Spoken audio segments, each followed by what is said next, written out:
नमस्कार दोस्तों, स्वागत है आप सभी का राजस्थान रिबाता के यूट्यूब चैनल पे।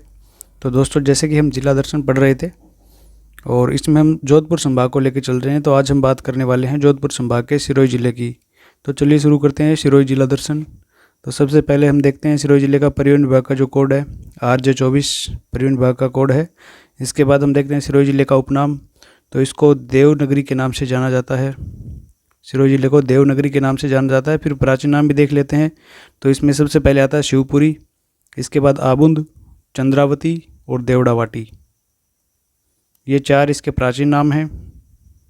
इसके बाद हम बात करें सिरोही जिले के संस्थापक की, तो सिरोही जिले की स्थापना सहसमल चौहान के द्वारा की गई थी। तो सहसमल चौहान सिरोही के संस्थापक रहे हैं। और हम बात करें सिरोही जिले की तहसीलों की, तो इसमें 6 तहसील आती हैं। एक तो गई सिरोही, एक शिवगंज, एक पिंडवाड़ा, आबू रोड, देलदर और रेवदर। ये 6 तहसीलें हो गई। अब इसके उपखंडों की भी बात कर लेते हैं। तो इसमें उपखंड भी कितने हैं? 6 उपखंड हैं। जैसे आबू रोड, सिरोही, माउंट आबू, शिवगंज, पिंडवाड़ा और रेवदर, ये 6 उपखंड हो गए। और विधानसभा क्षेत्र भी देख लेते हैं साथ में। तो इसमें 3 विधानसभा क्षेत्र आते हैं, सिरोही, पिंडवाड़ा, आबू और एक रेवदर। अब बात करें इसके वन्यजीव शुभंकर की, तो जंगली मुर्गा सिरोही जिले का वन्यजीव शुभंकर है। अब हम इसके साथ ही बात कर लेते हैं सिरोही की स्थलीय सीमा की। तो सिरोही जिला जो अपने पड़ोसी राज्य गुजरात के साथ सीमा साझा करता है, यानी कि अंतर्राज्यीय सीमा सिरोही गुजरात के साथ बनाता है। और अपने ज़िलों के साथ देखें राजस्थान में, तो ये उदयपुर, पाली और जालौर ज़िलों के साथ अपनी सीमा साझा करता है। इसके बाद हम सिरोही का भौगोलिक परिदृश्य देखते हैं, जिसमें हम सबसे पहले जलवायु की बात करते हैं। तो सिरोही जिले की जलवायु है उपाद्र जलवायु है, और आबू पर्वत पर है वो अति आर्द्र प्रकार की जलवायु पाई जाती है।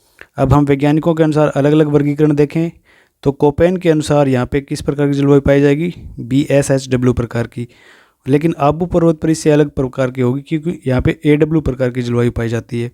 और फिर हम देखते हैं थोरनवेट का वर्गीकरण, तो थोरनवेट के अनुसार यहाँ पे DA-W प्रकार की जलवायु पाई जाएगी। लेकिन फिर वहीं पे आबू पर्वत पर CA-W प्रकार की जलवायु पाई जाती है। और त्रिवार्था का वर्गीकरण देखें, तो यहाँ पे सिरोही जिले में BSH प्रकार की जलवायु पाई जाती है, लेकिन आबू पर्वत पर AW प्रकार की जलवायु पाई जाती है। तो ये आप थोड़ा सा आबू पर्वत वाला थोड़ा विशेष करके ध्यान रखना, क्योंकि सिरोही जिले में आबू में सिरोही जिले से अलग प्रकार की जलवायु पाई जाती है। एक बार आप मैप पे भी देख सकते हो। सबसे पहले हमने देखा था कोपेन का वर्गीकरण, तो कोपेन के अनुसार यहाँ पे BSHW प्रकार की जलवायु पाई जाएगी सिरोही में। और फिर हम देखते हैं थोरनवेट के अनुसार, तो यहाँ पे DA-W प्रकार की जलवायु पाई जाएगी थोरनवेट के अनुसार। और फिर हम देखते हैं त्रिवार्था के अनुसार, तो त्रिवार्था के अनुसार यहाँ पे BSH प्रकार की जलवायु पाई जाएगी यहाँ पे सिरोही जिले में त्रिवार्था के अनुसार। लेकिन आबू पे यहाँ पे अलग अलग है जलवायु सभी क्षेत्रों की, सभी वैज्ञानिकों के अनुसार। तो ये थोड़ा सा फैक्ट ध्यान में रखने वाला है। इसके बाद हम देखते हैं कि राजस्थान का सर्वाधिक वर्षा वाला स्थान कौन सा है? माउंट आबू। माउंट आबू राजस्थान का सर्वाधिक वर्षा वाले, यहाँ पे 150 सेमी वर्षा होती है। और सर्वाधिक आर्द्रता वाला स्थान व न्यूनतम तापांतर वाला स्थान भी कौन सा है? माउंट आबू। और माउंट आबू का उपनाम भी है राजस्थान का बरखोयांस्क व राजस्थान का शिमला। बरखोयांस एक रूस का शहर है, रूस के साइबेरिया में एक शहर है जो दुनिया के सबसे ठंडे शहरों में माना जाता है, इसीलिए इसको बरखोयांस्क शहर की संज्ञा दी गई है। अब हम देखते हैं मिट्टियों के बारे में। तो सिरोही जिले में पर्वतीय मिट्टी का सर्वाधिक विस्तार है, क्योंकि जहाँ पे सबसे ज़्यादा पर्वत है, तो पर्वतीय मिट्टी पाई जानी वाजिब है। फिर कृषि के क्षेत्र में देखें तो अरंडी, सौंफ, पपीता, इन सब के उत्पादन में ये जिला अपना अग्रणी स्थान रखता है। और अंतर्राष्ट्रीय पुष्प अनुसंधान केंद्र माउंट आबू में स्थित है। तो ये आप नोटिस कर लेना कि अंतर्राष्ट्रीय पुष्प अनुसंधान केंद्र कहाँ पे है? सिरोही में। इसके बाद यहाँ पे बहने वाली नदियों की बात की जाए, तो सिरोही जिले में पश्चिमी बनास व खारी नदी का बहाव क्षेत्र है। कौन कौन सी? एक तो पश्चिमी बनास हो गई, एक खारी नदी। तो पश्चिमी बनास नदी को हम देखें तो इस नदी का उद्गम सिरोही जिले के नया सानवारा कस्बे से होता है। और सिरोही जिले में बहने के पश्चात गुजरात राज्य में कच्छ की खाड़ी में अपना जल गिराती है। और इस नदी पर आबू शहर स्थित है एक तो, और एक पश्चिमी बनास बांध परियोजना भी स्थित है। और गुजरात राज्य का कौन सा शहर? डीसा शहर इस नदी पर स्थित है। तो 2 शहर हो गए, एक तो आबू शहर हो गया, एक डीसा शहर गुजरात का, अपने राजस्थान का आबू शहर। और एक बांध परियोजना कौन सी? पश्चिमी बनास बांध परियोजना। कौन सी नदी पे है? पश्चिमी बनास नदी पे ये। तो ये इजी हो जाएगा याद रखने में। इसके बाद नेक्स्ट नदी बहती है यहाँ पे खारी नदी। तो खारी नदी का उद्गम सिरोही जिले के कौन से गांव? शेर गांव से की पहाड़ियों से होता है। शेर गांव की यहाँ पे पहाड़ियाँ हैं, यहाँ से होता है। और सिरोही जिले में बहने के पश्चात ये जालौर जिले में सायला या बिराना गांव में ज्वाई नदी में मिल जाती है। तो खारी नदी कौन सी नदी में मिल जाती है? ज्वाई नदी में मिल जाती है। कौन से गांव में? सिरोही जिले के सायला या बिराना गांव में। फिर महत्वपूर्ण तथ्य देखते हैं कि ज्वाई नदी में खारी नदी के संगम के बाद ज्वाई नदी शुकड़ी द्वितीय नदी के नाम से जानी जाती है। यानी कि यहाँ पे खारी नदी का संगम होते ही इस नदी का नाम ही बदल जाता है। ज्वाई नदी का नाम क्या हो जाता है? शुकड़ी सेकंड नाम से जानी जाती है।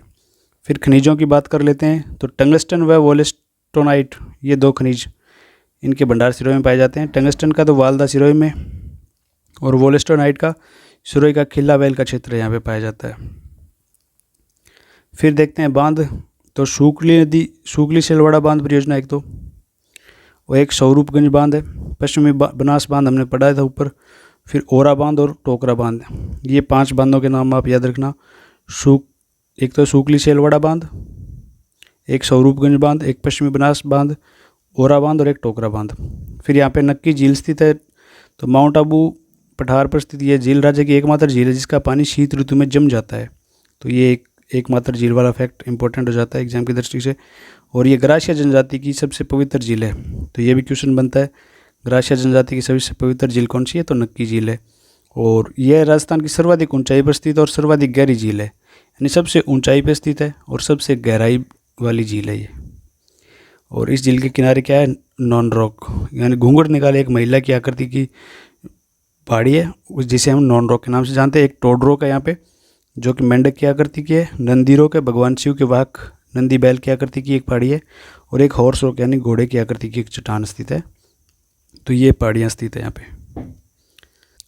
अब एक नज़र वन संपदा पर डालें तो यहाँ पे उष्णकटिबंधीय शुष्क पर्णपाती वन पाए जाते हैं।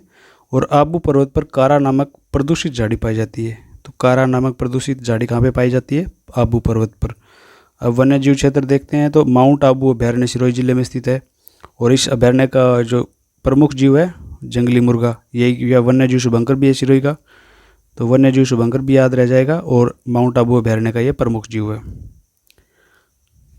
फिर हम देखते हैं राज्य में छिपकली की सबसे सुंदर प्रजाति यानी यूबलेफेरिस नाम की ये प्रजाति है छिपकली की। सबसे सुंदर प्रजाति मानी जाती है छिपकली की। ये देखने को मिलती है इसी अभयारण्य में। और इस अभयारण्य में कारा नामक प्रदूषित झाड़ी पाई जाती है। ये भी हमने देखा माउंट आबू पर्वत पर। और इस अभयारण्य में राज्य का एकमात्र औषधीय पादप शोध संस्थान स्थित है। यानी राज्य का एकमात्र औषधीय पादप शोध संयंत्र कहाँ पे स्थित है? तो ये माउंट आबू अभयारण्य में। फिर अरावली पर्वतमाला के देखते हैं कुछ पठार यहाँ पे। तो सिरोही जिले में उड़िया का पठार व आबू का पठार स्थित है। और अरावली पर्वतमाला के उच्चतम शिखर गुरु शिखर, शेर और देलवाड़ा ये भी कहाँ पे है? सिरोही जिले में। उड़िया का पठार है, इसकी ऊंचाई कितनी है? 1360 मीटर है और ये राज्य का सबसे ऊंचा पठार है। आबू का पठार 1200 मीटर ऊंचाई वाला है और ये राज्य का दूसरा सबसे ऊंचा पठार है। आबू शहर राज्य का सर्वाधिक ऊंचाई पर स्थित शहर है। और गुरु शिखर अरावली पर्वतमाला की सबसे ऊंची चोटी है। इसकी कुल ऊंचाई कितनी है? 1722 मीटर है। गुरु शिखर को जेम्स टोड ने क्या कहा था? संतों का शिखर। और शेर अरावली पर्वतमाला की दूसरी सबसे ऊंची चोटी है, 1597 मीटर इसकी ऊंचाई है। फिर देलवाड़ा अरावली की तीसरी ऊंची चोटी है, इसकी कुल ऊंचाई कितनी है? 1442 मीटर है। फिर बाकर किसको कहते हैं? तो सिरोही में अरावली की पहाड़ियों को स्थानीय नाम में क्या कहा जाता है? भाकर कहा जाता है। फिर 2011 की जनगणना के अनुसार देखें तो सिरोही जिला सबसे कम ग्रामीण साक्षरता वाला जिला है और सबसे कम पुरुष साक्षरता, ग्रामीणों में भी सबसे कम पुरुष साक्षरता और ग्रामीणों में सबसे कम महिला साक्षरता वाला जिला। तो ये सबसे कम ग्रामीण साक्षरता की और सबसे कम ग्रामीण में पुरुष की भी सबसे कम यहीं पे और सबसे कम महिलाओं की भी यहाँ पे ग्रामीण में सिरोही जिले में ही है। अब सिरोही जिले में कुछ कला संस्कृति के पहलू भी देख लेते हैं।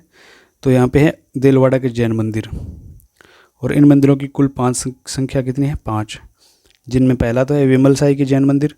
1331 में यहाँ पे विमल शाह ने प्रसिद्ध विमल साई जैन मंदिर यानी आदिनाथ जैन मंदिर का निर्माण करवाया था। विमल साई जैन मंदिर का शिल्पी कौन था? कीर्तिधर।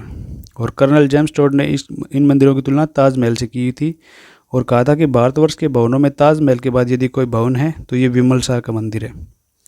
फिर दूसरा है नेमिनाथ का मंदिर।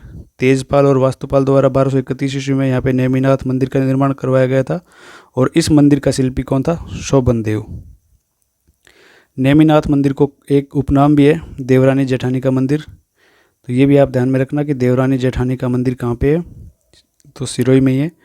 और एक उपनाम है इसका लूवण साई मंदिर। तो इसके दो उपनाम है, एक तो देवरानी जेठानी का मंदिर है, एक लूवण साई का मंदिर है। फिर तीसरा यहाँ पे आता है पीतलहर मंदिर। भामाशाह द्वारा या पीतलहर मंदिर या भामाशाह मंदिर का निर्माण करवाया गया था और यह मंदिर भगवान आदिनाथ को समर्पित है। फिर महावीर स्वामी का मंदिर है, दिलवाड़ा मंदिर परिसर में स्थित ये सबसे छोटा मंदिर है, महावीर स्वामी का सबसे छोटा मंदिर है। फिर खरतवश्री मंदिर है यहाँ पे दिलवाड़ा मंदिर परिसर में, ये एक 5वां मंदिर स्थित है। तो ये हो गए आबू के देलवाड़ा के 5 मंदिर जो कि जैन संप्रदाय के मंदिर है। विमल साई जैन मंदिर हो गया एक, नेमिनाथ मंदिर, पीतल लहर मंदिर और महावीर स्वामी का मंदिर और एक खरतवशाही मंदिर। फिर यहाँ पे माउंट आबू में स्थित है कुंवारी कन्या का मंदिर। तो माउंट आबू में स्थित इस मंदिर को रसिया बालम मंदिर के नाम से भी जाना जाता है। इस मंदिर में जहर का प्याला लिए हुए रसिया बालम की मूर्ति स्थित है। तो ये रसिया बालम की मूर्ति जहर का प्याला लिए हुए स्थित है ये। फिर लाल मंदिर भी यहीं स्थित है, देलवाड़ा जैन मंदिर के समीप स्थित है और ये भगवान शिव को समर्पित है।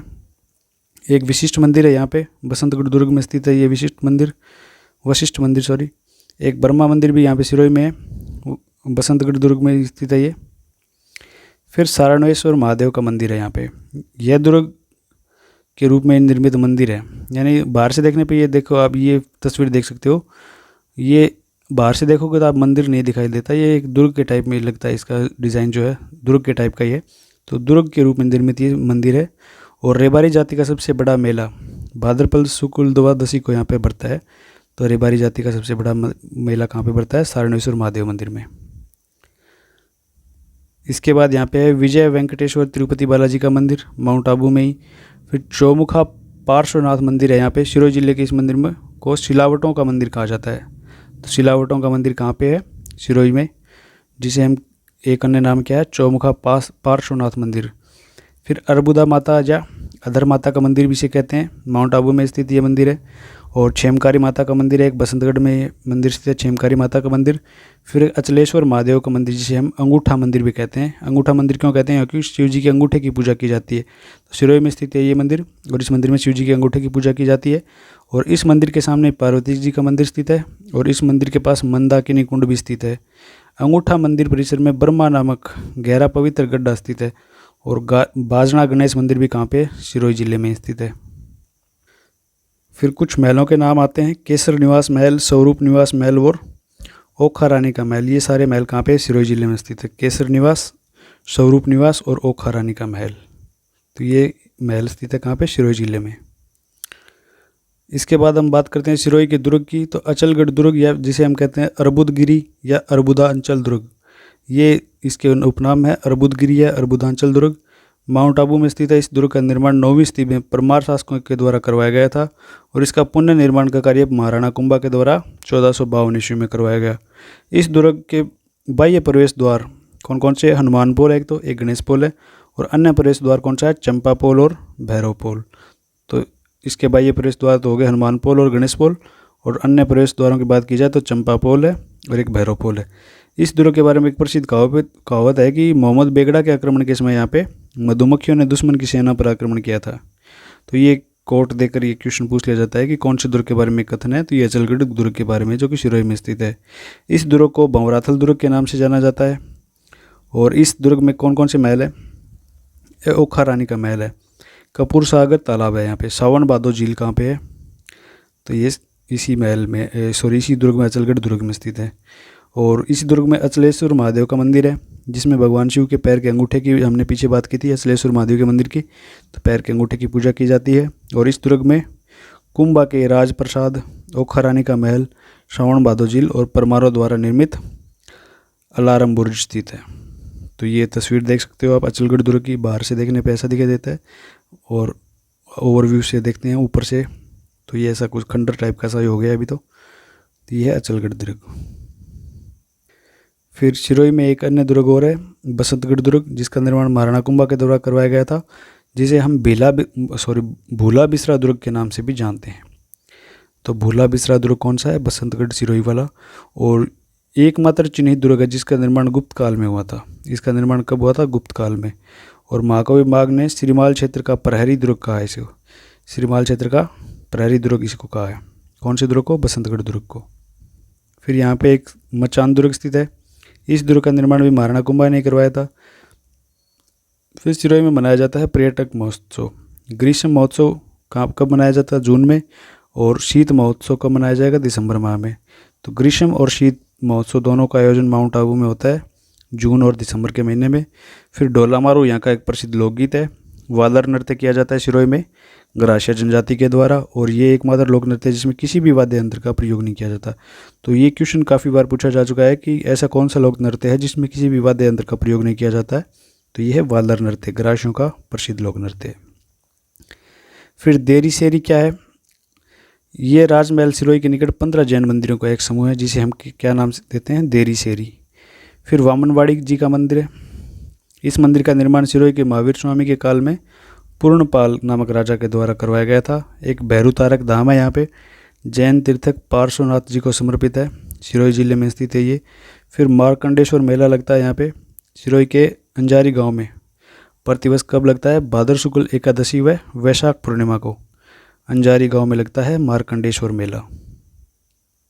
फिर सियाओं का गौर मेला है जो कि सिरोही के उमरनी गांव में लगता है ये मेला प्रतिवर्ष वैशाख शुक्ल चतुर्थी को लगता है। और ऋषिकेश महादेव का यह मेला सिरोही के उमरनी गांव में लगता है। सारणेश्वर पशु मेला भी यहाँ सिरोही में लगता है। यह मेला प्रतिवर्ष भाद्र शुक्ल चतुर्दशी से दशमी तक भरता है। सारणेश्वर पशु मेला कहाँ पे भरता है? सिरोही में। फिर सिरोही के एकीकरण की बात की जाए तो 2 चरणों में इसका विलय हुआ था राजस्थान में। तो छठे चरण में पूर्व राजस्थान में 26 जनवरी 1950 को आबू देलवाड़ा को छोड़कर सिरोही का विलय किया गया था। फिर 7वें चरण में जो कि वर्तमान स्वरूप पर राजस्थान का, इसको 1 नवंबर 1956 को वर्तमान स्वरूप दिया गया था। इसमें आबू देलवाड़ा के क्षेत्र को विलय कर लिया गया था। और सबसे लास्ट में जो है सिरोही रियासत का ये विलय हुआ था राजस्थान के एकीकरण में। तो सिरोही रियासत का एकीकरण 2 चरणों में हो गया था। अब गोकुल भाई भट्ट हैं, इनके योगदान से ही आबू देलवाड़ा का राजस्थान में विलय हुआ था। और इनको राजस्थान का क्या कहा जाता है? गांधी। तो राजस्थान का गांधी किसे कहते हैं? गोकुल भाई भट्ट को। सिरोही प्रजामंडल की स्थापना कब हुई? तो 1939 को गोकुल भाई भट्ट द्वारा सिरोही प्रजामंडल की स्थापना की गई थी। और राज्य का सबसे बड़ा सौर रसोई घर कहाँ पे है? माउंट आबू में। तो राज्य का सबसे बड़ा सौर रसोई घर कहाँ पे है? माउंट आबू में। और सिरोही प्रजामंडल की स्थापना कब हुई थी? 1939 में गोकुल भाई भट्ट के द्वारा इसकी स्थापना की गई थी। फिर कुछ महत्वपूर्ण फैक्ट देखते हैं कि अंजीर का सेंटर ऑफ एक्सीलेंस यानी उत्कृष्टता केंद्र अंजीर का कहाँ पे है? सिरोही जिले में ही है।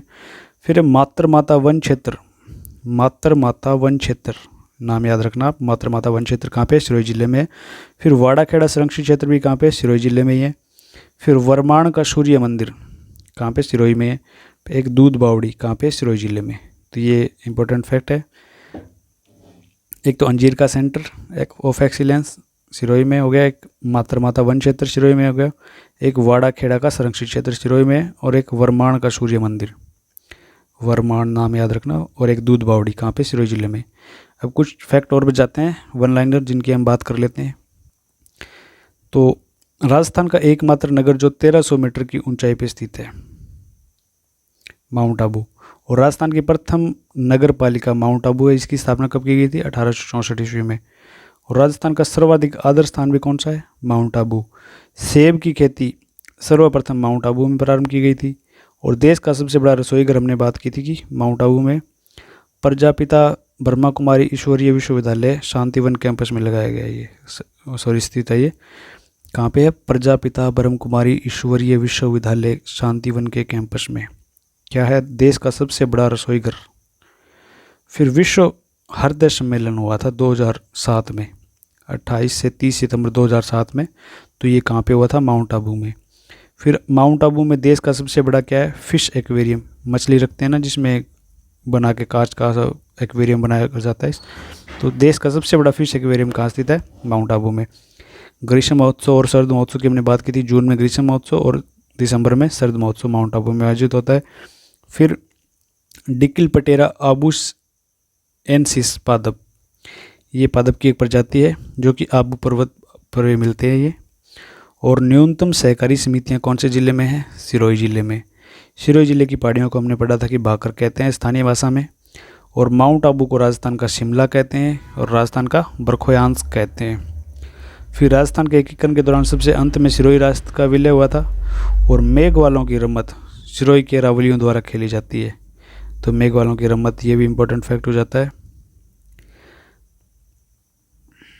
तो ये था अपना सिरोही जिला। एक फैक्ट और बच गया इसका कि कैमिलोन क्या है। भारत के अधिकतर क्षेत्रों में विलुप्त हो चुकी गिरगिट प्रजाति, यह जंतु जून 2006 में माउंट आबू सिरोही के पर्वतों में देखा गया था। और कैमिलोन नामक इस जंतु को स्थानीय भाषा में हालाडुला या गिरडा कहते हैं। हालाडुला या गिरडा कहते हैं, जिसका अर्थ होता है आलसी की तरह। किसकी प्रजाति है? गिरगिट की एक प्रजाति है जो कि विलुप्त होने की कगार पे है। इसको विलुप्त हो ही चुकी है लगभग। ये 2006 में माउंट आबू के सिरोही पर्वतों में देखा गया था। तो कैमिलोन ये एक प्रजाति है गिरगिट की। तो ये लास्ट फैक्ट था यहाँ का। इस तरीके से हमने जोधपुर संभाग का पूरा जिला दर्शन कंप्लीट कर लिया है। तो हमारे 2 संभाग कंप्लीट हो गए, एक तो बीकानेर और एक जोधपुर। अगली क्लास में हम शुरू करेंगे उदयपुर संभाग के जिलों को लेकर। तो तब तक के लिए आपका धन्यवाद। वीडियो अच्छी लगे तो इसको लाइक करना, अपने दोस्तों के साथ शेयर करना और कमेंट करके भी बताना कि आप क्या सुधार चाहते हैं। ओके, एक बार फिर से आपका धन्यवाद। जय राजस्थान।